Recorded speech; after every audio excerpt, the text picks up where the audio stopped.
வடசென்னை தமிழ் இளைஞர் கழகத்தின் சார்பில் சிறந்த தமிழ் பணியாற்றியவர்களுக்கு அதியமான் விருதும் ஔவையார் விருதும் ஆண்டுதோறும் வழங்கப்படுகிறது.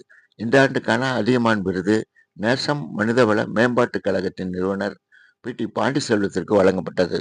ஔவையார் விருது தனலட்சுமி கல்வி குழுமத்தின் தமிழ் ஆசிரியை உமாவுக்கு வழங்கப்பட்டது.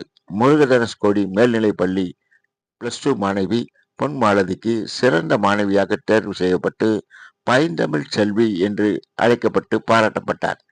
விமானப்படையின் வீரராக இருந்து கார்கில் போரின் போது நாட்டை காக்கும் பணியில் ஈடுபட்ட திரு விஜயகுமார் போற்றி பாராட்டப்பட்டார். வடசென்னை தமிழ் இளைஞர் கழகத்தின் சார்பில் நடைபெற்ற இந்த நிகழ்ச்சிக்கு அதன் தலைவர் வழக்கறிஞர் மோதிலால் பாபு தலைமை தாங்கினார். சென்னை உயர்நீதிமன்ற நீதிபதி நக்கீரன் நிகழ்ச்சியில் சிறப்பு விருந்தினராக பங்கேற்று அதியமான் ஔவையார் விருதுகளை வழங்கினார். விழாவில் சென்னை மாநகராட்சி நடுநிலைப்பள்ளி தலைமை ஆசிரியர் கலா சாந்தகுமாரி, தமிழ் இளைஞர் பேரவையின் துணைத் தலைவர் தா. சுப்பிரமணி, செயலாளர் மகேந்திரன், பொருளாளர் ஆசைக்குமரன், சந்திரா, பாலசண்முகம், சரவணன், அழகேஸ்வரி, நற்றமிழ் கவிஞர் பாபு, தமிழரசி உள்ளிட்டோர் பங்கேற்றனர். ஆசிரியை